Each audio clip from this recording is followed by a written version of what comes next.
हाय दोस्तों, commissioner of police sir, Malvani police चौकी, DCP sir और सभी लोगों से मेरी एक छोटी सी रिक्वेस्ट है। प्लीज मेरी बात को ध्यान से सुना जाए और आप लोग ही बताइए कि मुझे इस स्थिति में क्या करना चाहिए। मैंने एक फ्लैट खरीदा था 2018 में मालवानी 8 नंबर में। वो फ्लैट मैंने खरीदने के बाद रेंट में दिया 1 से 2 बार 3 बार। मुझे वसीम नाम का ब्रोकर मिला जो मुझसे बोला कि मैम आपका फ्लैट मैं ही हर बार रेंट पे चढ़ाऊंगा, आप मुझे 1 मंथ की ब्रोकरी दे देना और 1 मंथ की ब्रोकरी में टेनेंट से ले लूंगा। मैंने कहा फेयर एनफ, डन, ठीक है, ऐसा ही होता है। चूंकि मैं लोखंडवाला में रहती हूँ तो मैं मालवानी हर रोज ट्रैवल तो नहीं कर सकती। 1.5 आवर्स, 1.5 घंटे, समटाइम्स 2 आवर्स भी लगते हैं। मैंने कहा ठीक है। वसीम ने क्या किया, मैंने अपना फ्लैट एक सुजाता शेट्टी नाम की महिला को रेंट पे चढ़ाया। उस समय मेरे फ्लैट का रेंट था 18,000 रुपए और 80,000 रुपए डिपॉजिट, और हम लोगों ने प्रॉपर अपने एग्रीमेंट को रजिस्टर किया। उसके बाद क्या हुआ, ये लॉकडाउन हो गया और लॉकडाउन में वो लेडी भाड़ा नहीं दे पा रही थी। उसने कहा मेरे पति बीमार है, मेरा बेटा बीमार है, जो कि सब झूठ था, बट स्टिल मैंने कहा ठीक है, अभी ये ऐसी परेशानी चल रही है कि बहुत सारे लोग काम नहीं कर रहे हैं, बहुत सारे लोगों के पास काम नहीं है, कोई बात नहीं। मैंने कहा फेयर है ना, कोई बात नहीं, जब हो तब दे देना। वो भी खुश। मैंने कहा ठीक है। उसके बाद लास्ट ईयर अक्टूबर के आसपास मैंने मेरे रेंट एग्रीमेंट को रिन्यू कराया। हर 11 महीने में आपको एग्रीमेंट रिन्यू करना होता है। तो मैंने कहा ठीक है चलो। जब मैंने रेंट एग्रीमेंट रिन्यू कराया तो उसने कहा मैम मेरे पास 80,000 नहीं है देने को, आप पुराना वाला 80,000 इसमें ऐड कर लीजिए और जो आपको मैंने पिछले 5 महीने में कोई भाड़ा नहीं दिया है वो मैं अभी आपको धीरे धीरे करके कभी हाफ मंथ का, कभी कुछ ऐसे करके एडजस्ट कर लूंगी। मैंने कहा ठीक है, कोई दिक्कत नहीं। अब ये चीजें शुरू हो गई। मुझे कई महीनों तक कोई रेंट नहीं आया, तो मैंने अपने जो ब्रोकर है वसीम, उसको मैंने फोन करके पूछा कि वसीम क्या हो रहा है, ये पहले भी 5 महीने का नहीं आया, अभी भी नहीं आ रहा है, क्या चल रहा है ये। बोला अरे मैम आप बिल्कुल टेंशन मत लो, आपको रेंट मिल जाएगा, मैं आपको जल्दी से दे दूंगा। मैंने कहा ठीक है, आदमी ईमानदार साउंड कर रहा है, चलो ठीक है। उसके बाद क्या हुआ, मुझे जनवरी मंथ में मेरी बिल्डिंग के सेक्रेटरी का कॉल आता है कि मैम आपके घर में कोई शोएल या शोएब नाम की पूरी फैमिली रह रही है, आप उन्हें जानते हो क्या। मैंने कहा नहीं, कौन लोग हैं वो।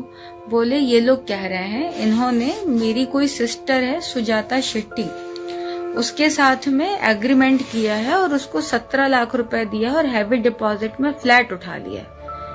बहुत शॉकिंग था, बहुत ज्यादा।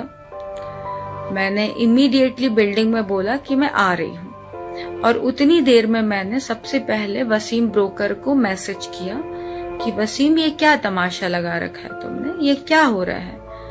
वसीम बोलता है अरे ऐसा कुछ भी नहीं है, आप बिल्कुल ऐसा मत सोचिए, ऐसा मैंने कुछ नहीं किया है। मैंने कहा देखो मेरे पास उस एग्रीमेंट की कॉपी आई है जो तुमने सुजाता शेट्टी और वो जो नए लोग मेरे घर पे रह रहे हैं, कोई अननोन लोग, उनके साथ तुमने एग्रीमेंट किया, उसकी पूरी कॉपी उन लोगों ने एग्रीमेंट की कॉपी भेजी हुई है और उसमें भी तुम ही विटनेस बने हुए हो, मेरे वाले फ्लैट पे भी तुम ही विटनेस हो। तो बोला कि अरे मैम ऐसा कुछ नहीं है, ऐसी कोई बेईमानी नहीं है। मैंने कहा तुम रुको, मैं घर आती हूँ। मैं उसी वक्त सबसे पहले मालवानी पुलिस स्टेशन गई और मैंने उनको कंप्लेन करने की कोशिश की। उन्होंने बोला कि हम आपकी कंप्लेन ऐसे नहीं लेंगे, आप लॉयर से प्रॉपर एक एग्रीमेंट, एक ड्राफ्ट बनवा के दो, फिर हम आपसे ये लेंगे। मैंने कहा ठीक है चलो अब क्या करें। मैंने कहा ठीक है बना के देती हूँ, पहले मैं जाके अपने फ्लैट पे बात करती हूँ। मैं मालवानी पुलिस स्टेशन से निकलती हूँ और सीधा मालवानी 8 नंबर जहाँ पे मेरा फ्लैट है वहां मैं पहुंचती हूँ। मैं वहां जाती हूँ, मैं मेरे सेक्रेटरी को से बात करती हूँ। मैं, मेरा सेक्रेटरी और मेरा लॉयर, हम तीनों उस फ्लैट पे जाते हैं, यानी कि मेरे फ्लैट पे जाते हैं। मैं फ्लैट में नॉक करती हूँ, कुछ 9, 9:30 बजे थे रात के। तो वो लोग पहले गेट नहीं खोलते, फिर मैं कहती हूँ मैं इस फ्लैट की ओनर हूँ, अब खोलो।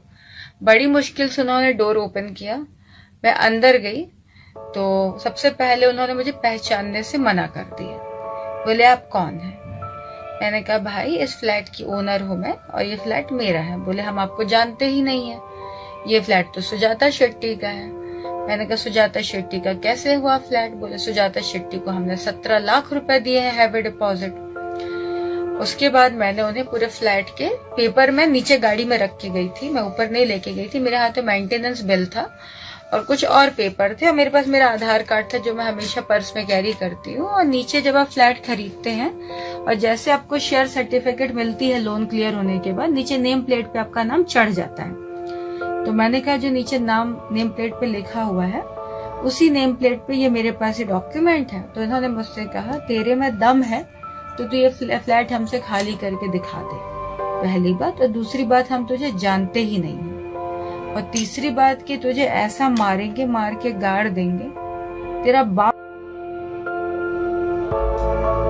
उसके बाद ये लोग मेरा dupatta literally they were about to pull it off. मैं घर से बाहर निकली और उन्होंने जोर से दरवाजा बंद कर दिया। उसके बाद सीधा मैं नीचे, सेक्रेटरी जो मेरे साथ थे, मैंने उनसे सारी बातें उन्होंने देखी। मैं काफी परेशान थी। उन्होंने कहा चलो वसीम के घर चलते हैं। अच्छा, टिल देन मुझे नहीं पता था कि वसीम उसी बिल्डिंग में रहता है, क्योंकि जनरली वो मेरा लुकआउट भी नहीं है, उससे कोई फर्क भी नहीं पड़ता वो कहाँ रहता है। मैं सीधा 2nd फ्लोर में गई कंप्लेन करने के लिए, उससे बात करने के लिए कि तूने क्या कर रखा है। वहां मैं वसीम के बड़े भाई, वसीम की माँ, वसीम की बीवी, वसीम की भाभी, सब लोग बैठे थे।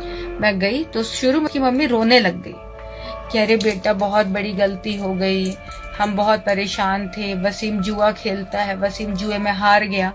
तो इस बिल्डिंग के जो ट्रेजर है उनका बेटा और वसीम दोनों ने मिलकर के ऐसे कई सारे फ्लैट्स को रेंट ये हैवी डिपॉजिट पे चढ़ाया है, जैसे जैसे पैसा आएगा हम तुम्हें पैसे लौटा देंगे। मैंने कहा आंटी ये तो अलग मजाक चल रहा है यार, मुझे क्या करना है, मुझे क्या लेना देना है, आपने किससे क्या लिया? मेरा कंसर्न है मेरा फ्लैट, मुझे मेरे फ्लैट से मतलब, आपने क्यों लिया क्या लिया मुझे उससे क्या लेना देना है? और आपने मुझे कुछ बताया क्यों नहीं? और ये आप लोग कैसे कर सकते हो? ये तो गलत बात है। आपने पेपर फैब्रिकेट किया, आपने फॉर्जरी किया, आपने नकली पेपर बनाए, आपने नकली रजिस्ट्रेशन किया और आप लोग को मैं अभी घर से निकाल दूंगी। और अगर आप लोग तब उन लोगों को अपने घर पे रखिए, मेरा कोई कंसर्न नहीं उनसे। तो ये सारे तमाशे होने लगे। उसके बाद वसीम मुझसे कहता है ठीक है जा, तेरे में जो दम है तो उखाड़ के दिखा दे।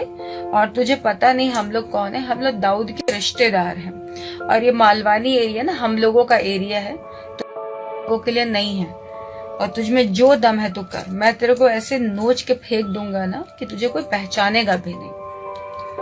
मैं एकदम से अपसेट, मैंने कहा यार ये अजीब किस्म के लोग हैं, चल क्या रहा है?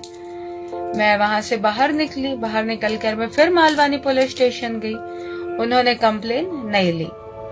वहां से आने के बाद मुझे 2nd डे 3rd डे पता चलता है कि वसीम ने 2 लोगों के फ्लैट के साथ और ऐसा किया है, जिसमें से मुझे बाद में पता चला कि एक प्रोड्यूसर का फ्लैट है जिसमें उसको, जिसके फ्लैट को उसने, किसी के फ्लैट को उसने 11 लाख रुपए हैवी डिपॉजिट पे चढ़ा दिया है, एक आदमी के फ्लैट को उसने 8 लाख रुपए हैवी डिपॉजिट पे चढ़ा दिया है। और ये सारे लोग वहाँ कंप्लेन करने को खड़े हैं, बट ये मालवानी पुलिस स्टेशन वाले कंप्लेन ही नहीं ले रहे। मैं फिर जाती हूँ कंप्लेन करने, ये लोग फिर नहीं लेते। मैंने कैविएट फाइल किया डिंडोशी पुलिस स्टेशन में, जो कि डिंडोशी एरिया में आता है।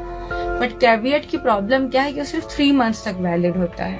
फिर मैंने सुजाता शेट्टी जो मेरी टेनेंट है उसके नाम पर मैंने फ्लैट खाली करने के लिए 1 मंथ का नोटिस दिया।